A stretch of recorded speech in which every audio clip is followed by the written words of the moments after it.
오늘 본문은 세 번째 논쟁을 소개하고 있습니다. 그것은 이름하여 부활에 대한 논쟁이라고 말할 수 있습니다. 예수님을 책잡을 목적으로 논쟁을 걸어온 사람들도 다양했습니다. 유대 종교 지도자들 가운데는 대제사장들과 서기관들이 있었고요, 또 바리새인들과 헤롯 당원들도 있었습니다. 그리고 오늘 세 번째 논쟁을 걸어온 사람들은 사두개인들이었습니다. 그들이 예수님께 나와서 부활에 대해서 물은 것입니다. 사두개인들은 이스라엘의 지도층이었지만 부활을 믿지 않았습니다. 참 이상합니다. 부활을 믿지 않으면서도 부활에 대해서 질문을 한 것입니다. 그것도 매우 난감한 질문을 던진 것을 보면 이들도 역시 예수님을 공경에 빠뜨릴 목적으로 질문했음이 틀림없습니다. 어떤 내용인지 한번 들어보실래요? 매우 흥미롭습니다. 자식이 없이 죽어버린 7 형제가 등장합니다.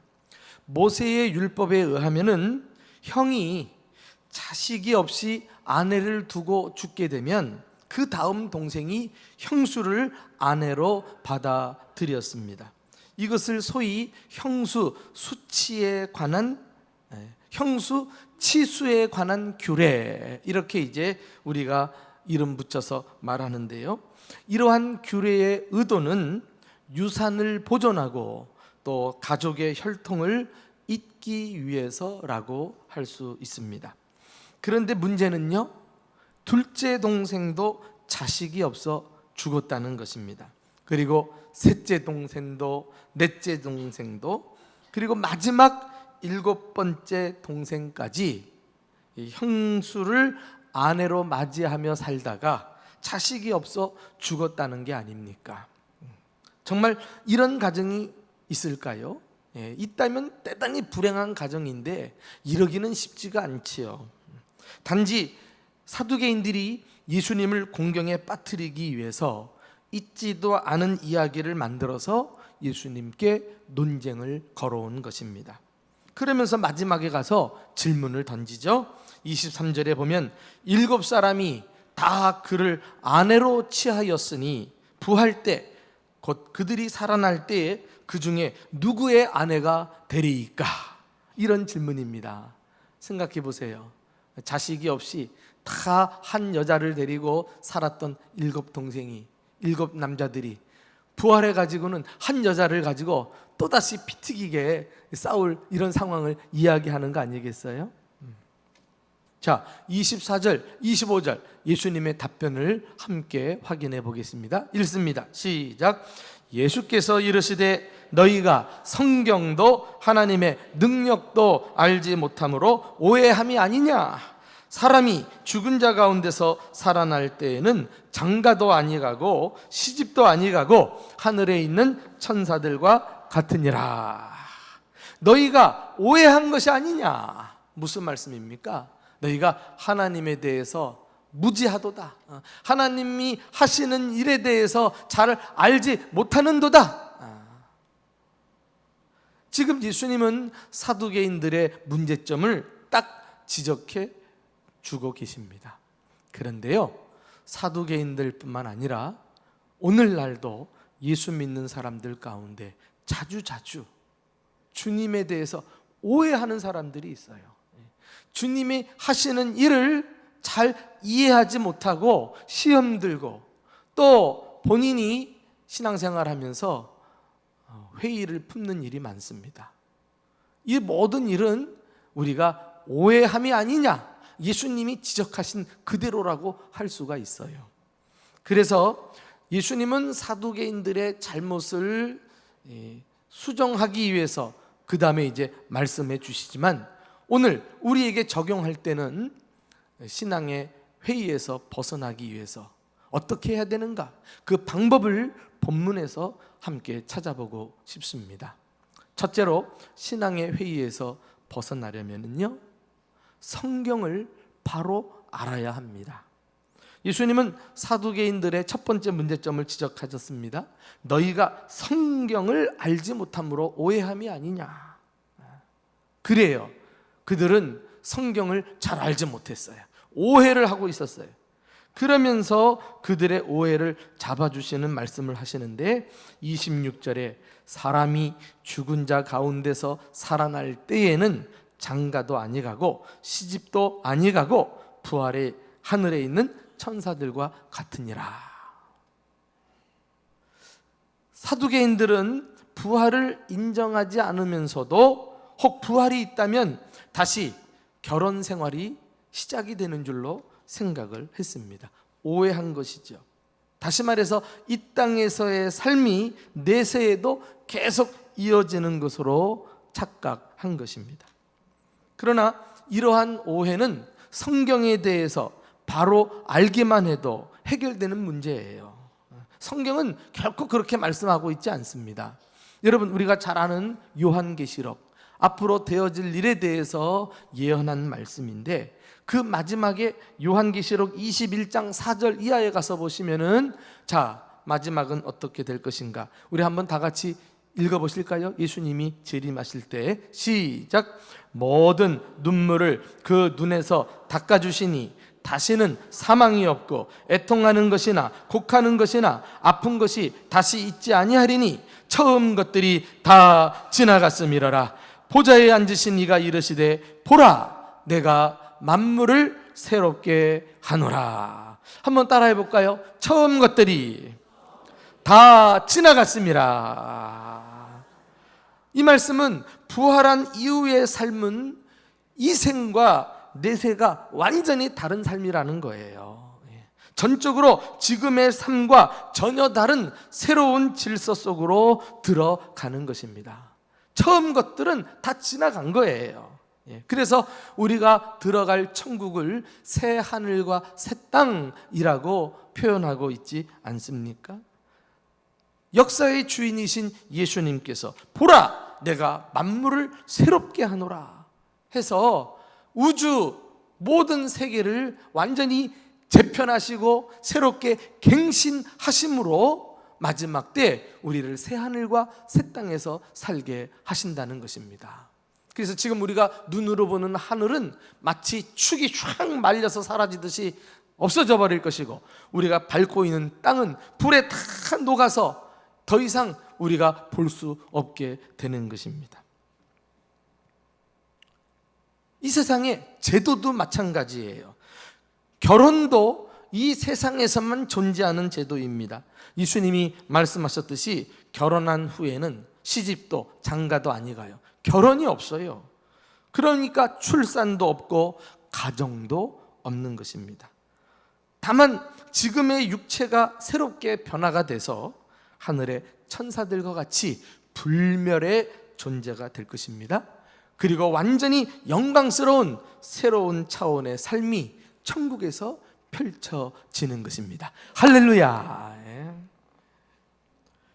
그러므로 우리가 성경 말씀을 부여잡고 이 말씀을 꾸준히 읽고 듣고 배우면 지혜를 얻게 돼 있어요.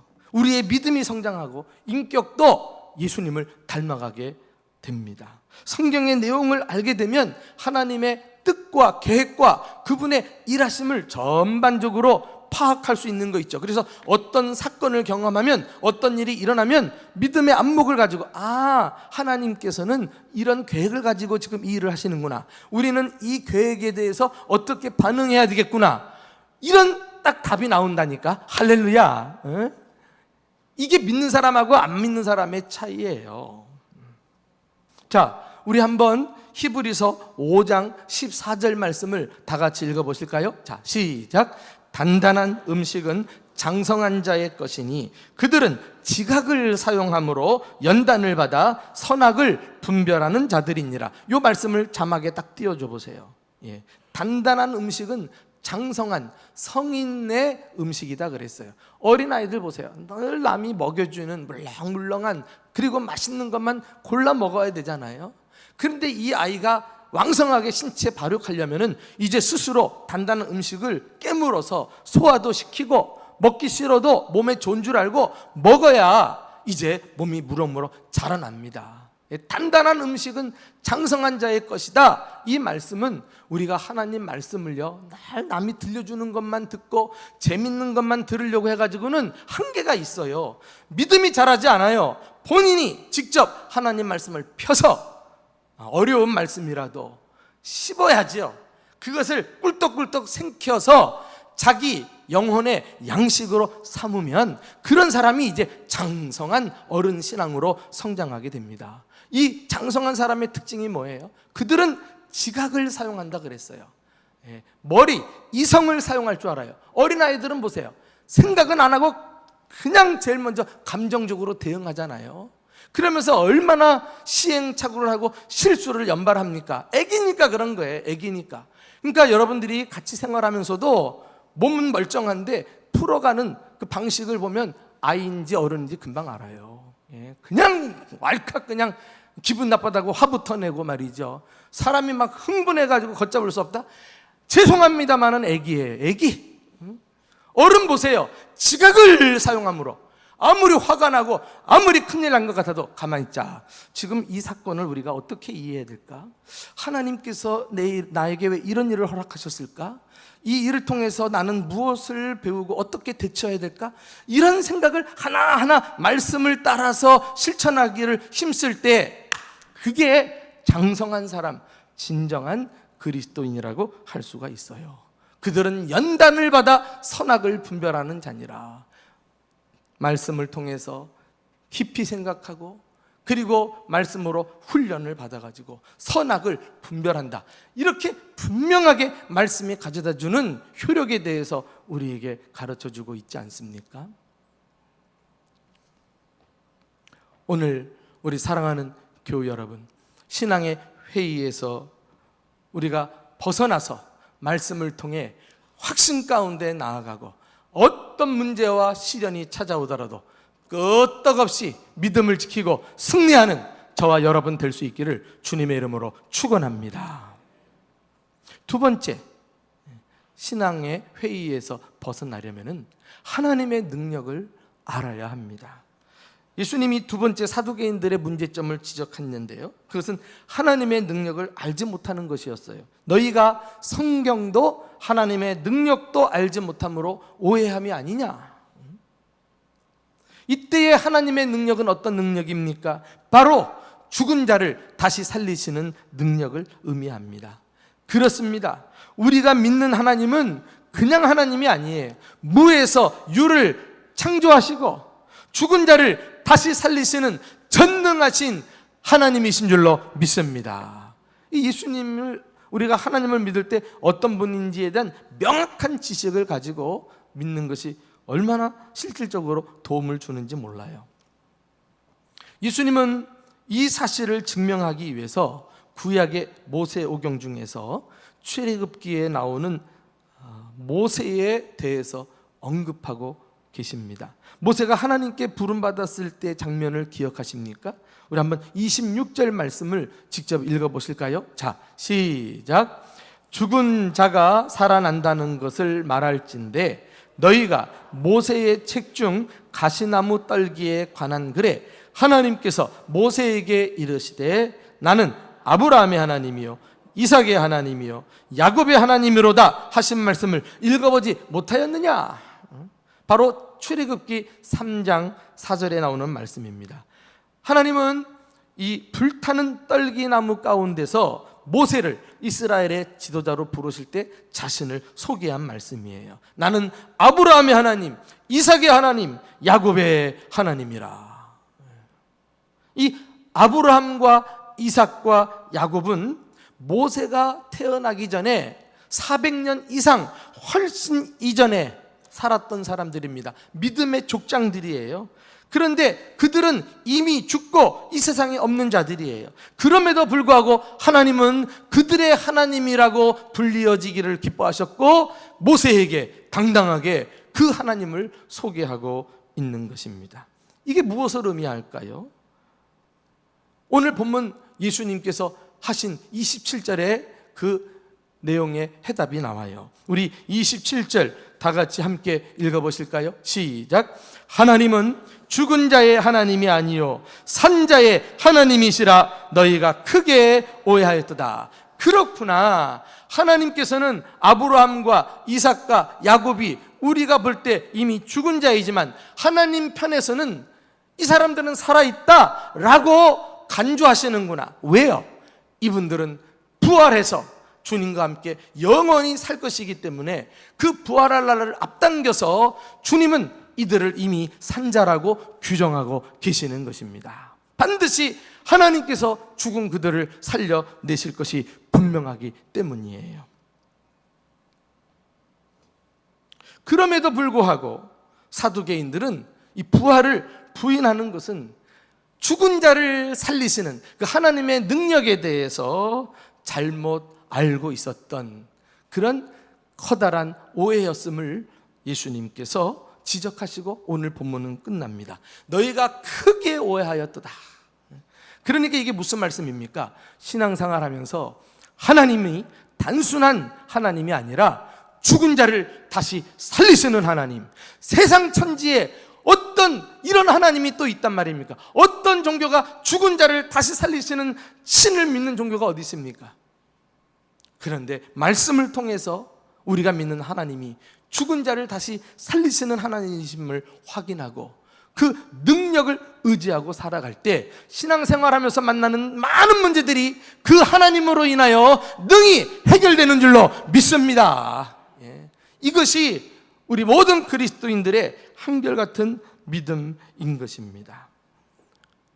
죽은 자를 다시 살리신 그 하나님이 예수를 십자가에서 죽은 자 가운데서 다시 살려내시고 또 예수님을 죽은 자 가운데서 살려주신 하나님께서 이제는 우리를 죽음에서 살리시고 영원한 새로운 질서 하나님의 나라에 옮기셔서 거기서 주님과 함께 살게 해주실 줄로 믿습니다. 하나님만이 가능한 놀라운 일이 아닙니까? 자, 이렇게 죽은 자를 다시 살리시는 하나님의 능력을 믿는다면 우리가 살아가면서 만나는 시련과 어려운 일들, 고난들, 이것은 죽음도 아니잖아요. 그런데 하나님을 믿으면서 왜 어려움 만났다고 좌절하고 낙심하고 믿음의 회의가 들고 갈등합니까? 이때 다시 우리 하나님이 어떤 분이신가를 기억해내고 믿음으로 일어설 수 있기를 주님의 이름으로 축원합니다. 사도 바울의 믿음이 바로 이런 믿음이었어요. 우리가 아는 대로 그는 복음을 전하면서 전 세계를 다니면서요, 얼마나 많은 핍박을 받았습니까? 살 소망까지 끊어졌다 그랬어요. 그 다음에 그가 이어서 하는 말씀을 한번 들어보세요. 어떤 하나님을 믿었는지. 고린도후서 1장 9절 말씀입니다. 다 같이 자 시작. 우리는 우리 자신이 사형 선고를 받은 줄 알았으니 이는 우리로 자기를 의지하지 말고 오직 죽은 자를 다시 살리시는 하나님만 의지하게 하심이라. 할렐루야. 여러분, 이것이 바울의 믿음이었어요. 바울이 이 세상 살아가면서 자기에게 찾아오는 문제를 해결하는 방법이었어요. 우리 힘으로는 안 돼요. 우리 힘으로는 더 수렁에 빠질 뿐입니다. 바울은 사형 선고를 받은 것 같은 상황 속에 들어갔어요. 이제 정말 그 다음은 죽는 것밖에 남지 않은 거예요. 그런데 이 일을 통해서 오직 하나님만 의지하게 하심이라, 이렇게 말하지 않았어요. 어떤 하나님? 죽은 자를 다시 살리시는 하나님만 의지하게 하심이라. 할렐루야. 마지막 세 번째로 우리가 신앙의 회의에서 벗어나려면 편견 없이 말씀을 받으셔야 합니다. 부활에 대한 논쟁은 본문 27절에서 끝이 납니다. 그런데요, 동일한 내용을 기록하고 있는 누가복음에 가서 보시면은 한 가지 내용을 끝에 더 첨가하고 있어요. 바로 예수님과 사두개인의 대화를 옆에서 듣고 있던 서기관들의 반응입니다. 자, 그들은 어떻게 반응했는가? 우리 누가복음 20장 39절로 한번 가서 보실까요? 40절까지 함께 읽어보겠습니다. 시작. 서기관 중 어떤 이들이 말하되 선생님 말씀 잘 하셨나이다 하니 그들은 아무것도 감히 더 물을 수 없음이더라. 서기관들은 당시에 율법 교사들이었어요. 그러니까 율법에 대해서 빠삭하게 아는 율법 박사들입니다. 그러나 그들은 대부분 예수님을 반대하는 이 바리새파 사람들이었어요. 바리새인들이었어요. 예수님을 믿지도 않고 예수님이 구약에 약속하신 메시아로서 예수님을 이 땅에 보내주셨는데도 그 예수님을 받아들이지도 않고 끝도 없이 예수님에 대해서 회의를 품고 있었던 사람들입니다. 그런데 오늘은 예수님의 가르침에 대해서 옳다고 잘했다고 칭찬을 늘어놓고 있는 거예요. 왜 그럴까요? 사실 서기관들과 바리새인들은 사두개인들하고 사이가 좋지 않았습니다. 바리새인들은 모세의 계명을 엄격하게 따랐고 부활도 믿은 사람들이에요. 반면에 사두개인들은 이미 알고 있는 대로 부활을 인정하지 않습니다. 모세의 율법도 중요하게 여기지 않았어요. 그러니까 요즘 말로 말하면 바리새인은 보수적인 신앙을 가진 사람들이에요. 엄격하게 모세의 율법을 지키려고 노력했지요. 반면에 사두개인들은 자유분방한 그런 자유주의 신앙인이라고 볼 수가 있습니다. 그러니까 바리새인들이 볼 때 사두개인들이 못마땅했던 차에 예수님이 사두개인들을 책망하시면서 부활에 대해서 인정하시는 말씀을 하니까 얼마나 기분이 좋았겠습니까? 선생님 말씀이 참 좋습니다. 잘하셨습니다. 지금 이렇게 반응을 하고 있는 거예요. 그러나 바로 이것이 또한 바리새인들의 문제점이었습니다. 그들은 항상 예수님의 가르침에 동의하지 않고 있다가 오늘처럼 자신의 생각과 맞아떨어질 때, 자기 편을 들어주는 것처럼 생각할 때, 그때서 말씀을 받아들이니까. 사랑하는 교회 여러분, 신앙의 회의는 말씀을 듣는 태도와도 관련이 있습니다.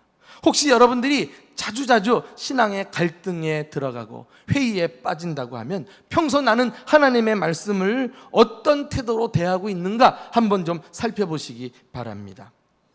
우리가 편견 없이 하나님의 말씀을 있는 그대로 받아들이면서 주님께서 말씀을 통해 나를 격려하실 때 할렐루야 감사 찬송하고, 남은 모르지만 말씀을 듣는 중에 찔리고 얼굴이 화끈거리고 등장당해서 땀이 날 정도로 반응이 올 때, 야, 이것은 꼭 순종하라고 하나님께서 목사님의 입을 통해서 내게 주시는 말씀이구나, 믿음으로 받고 말씀에 순종하면 다 살아날 줄로 믿습니다. 신앙의 번민과 갈등과 회의에서 벌떡 일어나서 확신에 찬 삶을 살게 될 줄로 믿습니다.